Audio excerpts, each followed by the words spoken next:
the big dog will have an opportunity to become the WWE's top dog at WrestleMania 34. He wins the Elimination Chamber match tonight, and he's going to face Brock Lesnar in New Orleans. So it's a match that was about a year in the making. We all knew it was coming, and it came true when Roman Reigns hit 2 spears to pin Braun Strowman, who eliminated everybody in the match besides Reigns, and it's Reigns who gets his hand raised, and he's going to face Brock. So in defense of that match, I will say this. They did have a pretty decent match at WrestleMania 31 before Seth Rollins went and cashed in his Money in the Bank briefcase, but it did happen. That's the match we're going to get. It is what it is at this point. All right, so let's kind of get into some things. By the way, I will be doing reviews for all the WWE pay-per-views from now on. At least I'm going to try. You guys liked my Royal Rumble recap, and I asked if you guys would like more, and you guys said yes. So I'm going to do it. In my opinion, I actually thought the women's match was better. The women's Elimination Chamber match. I thought there was more use of the cage, more psychology in that aspect. We saw a couple spots where they basically had their arms tied in the cage, and we saw Mandy Rose and Sonya Deville Absolution attack Bayley using this method. But we'll get to that match in a bit. We're going to start with the men's Elimination Chamber match. And, it was fine. It didn't really get going until Elias basically entered the match. We had a spot. The first big spot came when The Miz was trying to escape the grasp of Braun Strowman. So he tried to run away from him. He climbed to the top of the pod. Braun chased him. And as Miz tried to go down, Braun basically caught him, brought him up, rammed his head into the plexiglass, and then tossed the Miz, heaved him into the group of superstars that were in the middle of the ring. And this led to Strowman pinning Miz not too long after that. And Strowman pinned everybody besides Roman Reigns. So once that happened, that's when we saw Elias enter the match. And, he reluctantly didn't want to enter. So it took a couple minutes for him to actually enter the match. And this is the point where everybody was hitting their finisher on Braun Strowman. And I'll tell you what, Braun Strowman came out of this as the big superstar, not Roman Reigns. Strowman looked like a huge star after this. And I know the rumor is that it's going to be him versus The Miz at WrestleMania. I hope that's not true. If anything, I would put Strowman with Ronda Rousey for the tag match with Triple H and Stephanie McMahon. That's the rumored match there. I know they want to get The Rock back, but probably not going to happen. I would put Strowman in that match. You can't waste Braun Strowman for The Miz at WrestleMania. Come on. We'll see if that actually comes to fruition. But so we see all 4 men beating down Strowman. You had it was Seth Rollins, you had Roman Reigns, Finn Balor, and who am I missing? Oh, John Cena. So all 4 of them are beating down Strowman. We see the Shield bomb, and Strowman kicks out. Then he kicks out of an AA. Then he kicks out of a spear. He rolls out of the ring after a curb stomp from Rollins. And we see the coup de grace from Finn Balor onto the outside matting. By the way, I'm not a fan of the matting. Go old school, man. Take the mat out. Come on. It's supposed to be barbaric. The cage is supposed to be barbaric, and you got an outside mat. I don't like it. I think they instituted that for the first time last year, if I remember correctly. Elias had this really cool move where I believe it was Reigns, where he had him in an electric chair and he flipped him into a sit-out power bomb. Pretty cool. But right after that, Strowman hits a power slam on Elias for a 3 count. This is where we saw again they attacked Strowman. Seth hit him with a springboard knee. Finn hit him with a drop kick. Cena tried to do that leg drop off the top rope, but he got caught in midair. And another power slam and a 3 count. So Cena takes one power slam and he's out. So normally we see Super Cena where he kicks out of everything, but he hasn't been kicking out of much lately, seriously. So he's out of the match. Strowman kicks out of a coup de grace after 2 Finn Balor drop kicks. So you had 2 drop kicks and the coup de grace kicked out of that.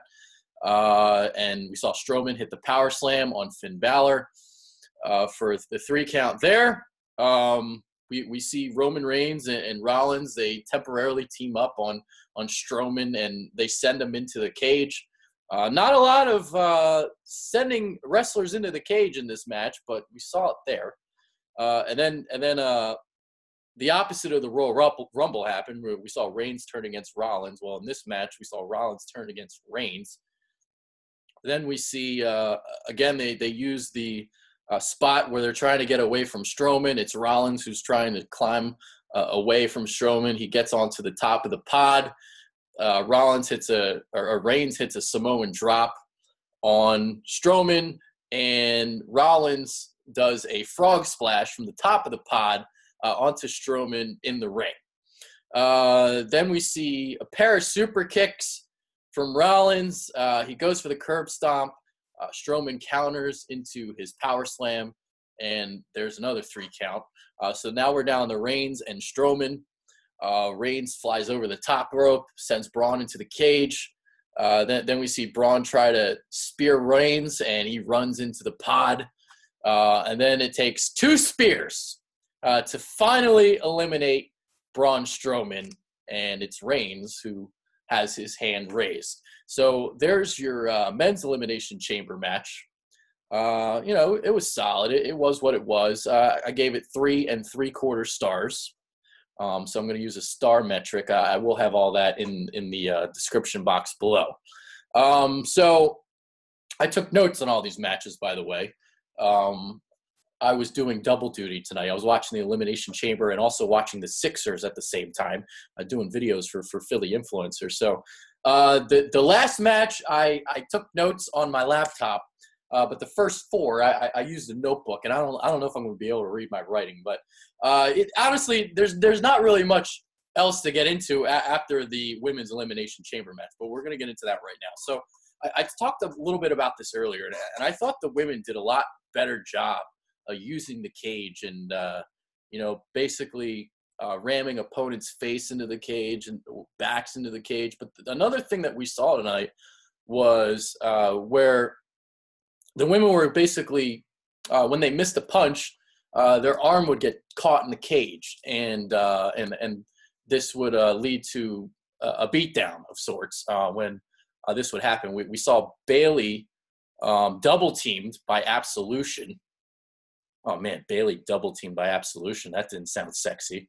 So Bayley got double teamed by Absolution when they basically, put her arms in the cage like this and basically attacked her. I'm trying to think. Sonya Deville, I believe, tried to punch and got her arm caught. We also saw this with Sasha Banks, if I remember correctly. All right, I'm not going to be able to read my notes, so I'll just kind of go through this quickly. The part of the match that I remember, I remember when Alexa Bliss came in, and she played her heel character very well in this match.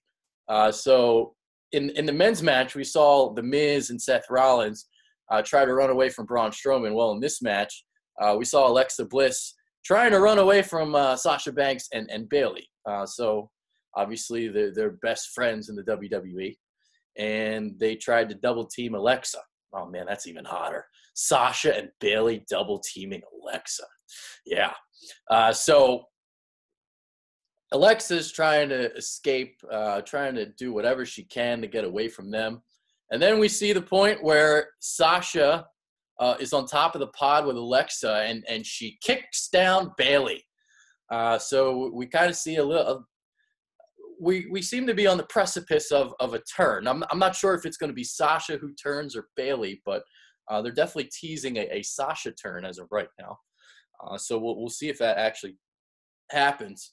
Another spot that was really cool, we saw Mickie James on the top of a pod, and I forget who she. yeah, anyway, she landed on somebody. I forget who it was. I think it was Sonya Deville, and that turned into a 3 count. Mandy Rose was the first one eliminated in this match. So there you go. We had a lot of good stuff in this match. Oh, here we go. So we had Bayley to belly on Sasha from the top rope, and it was Alexa Bliss who used the crucifix pin on Bayley to send her out of the match. So we were down to Sasha and Alexa, and it was Alexa who picks up the win here. So when they were, I believe the finish saw, she was like near the top of the pod. Alexa countered something, and it led to an Impaler DDT. So basically like the Orton DDT, but from the top rope. And Alexa pinned Sasha. So Alexa Bliss wins. She's going to WrestleMania. The rumored match is going to be Alexa Bliss versus Nia Jax. And Asuka is going to challenge Charlotte. We'll see if that comes to light. But, yeah, the women's match, I really enjoyed it. I thought it was really good stuff. And I rated it better than the men's match. So I gave that one 4 stars.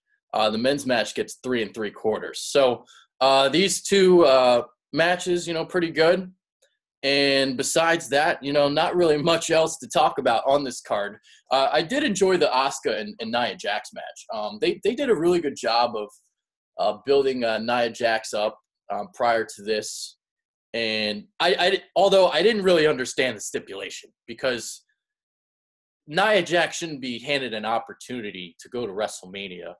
I don't think so, because if you think about even the Royal Rumble match, I mean, Nia Jax was she even in the last 5? It was like Sasha, you had the Bella Twins, and you had Asuka. I mean, if anything, Sasha Banks should have gotten this opportunity, and not Nia. But obviously, we knew Asuka was going to win coming in. I mean, you're not going to lose to Nia Jax and lose that undefeated streak this quickly. But they did a good job of Nia playing the monster in this match. And anytime Asuka would try a submission, Nia Jax would power out of it. And that was that. So the ending saw what would the ending have? Yeah, that's what happened. Okay, so Nia tried to powerbomb Asuka, and she countered it into a pinning combination, and that's how the match ended. But anytime Asuka would try submission, whether it was an arm bar or anything like that, Nia Jax powered out. I believe this happened like 3 different occasions. So there was that. The other 2 matches, I mean, who gives a shit? We had the Bar against Titus Worldwide for the tag team titles. Yeah, I mean, we've had the Bar against Seth Rollins and whoever his partner was for like the last 6 months. So we finally get a break from that. And it, with the Titus Worldwide picked up a couple wins over the last month to get this opportunity. And the Bar wins this one, whatever. We had a double team where Sheamus hit a white noise and Cesaro did a springboard from the second rope. And I guess he splashed on top of him. They kind of botched this a little bit, but there you go. There was that match. I gave it 1.5 stars. As for Asuka and Nia, it was only an 8-minute match, but I did give it 3 stars. I enjoyed that match. I thought it was pretty well worked. And after the match, Nia attacked Asuka and speared her through the barricade. So Nia Jax, even in a loss, looking strong. So they did that later, too, with Braun Strowman. After he lost, he attacked Reigns after the match. The other match was Matt Hardy against Bray Wyatt. That was the only other match on the card. Nobody in attendance gave a shit about this match. And I'll tell you what, the WWE is not doing a good job with the Matt Hardy Woken character. It's not even the same as it was in TNA. Basically, he's just laughing all the time. And we're not seeing a lot of the other elements that made his character special in TNA. WWE has to do a better job. We'll see maybe once Jeff Hardy gets into the picture, they'll kind of ramp it up a little bit. But, they've been having this feud now for a couple months, it seems like, and each promo has been the same. they've been doing the same thing. You know, it was cool the first time. It was cool the second time. But then if you keep feeding me the same flavor, I'm going to get sick of it after a while. And this match, nobody cared about. And, you know, eventually Matt Hardy hits a twist of fate. He pins Bray Wyatt. You know, Bray Wyatt's been losing everything, seems like, ever since, you know, last WrestleMania when he lost to Randy Orton. Did he lose last WrestleMania? Actually, I don't even remember. But it seems like he's lost everything in the last year. And that's it. That's that match. I gave that one 1 star, and that's might even be too much there. But there we go. It was a 2-match show. Everybody came to watch Elimination Chamber for the Elimination Chamber matches. I thought they were both pretty good, and the women's match, I thought, you know, was very good. It surprised me. I didn't think it was going to be that good. I remember when they did the Hell in a Cell between Charlotte and Sasha, it was kind of disappointing. But this match tonight, not disappointing. It was very good and very well worked, and I like the psychology of using the cage.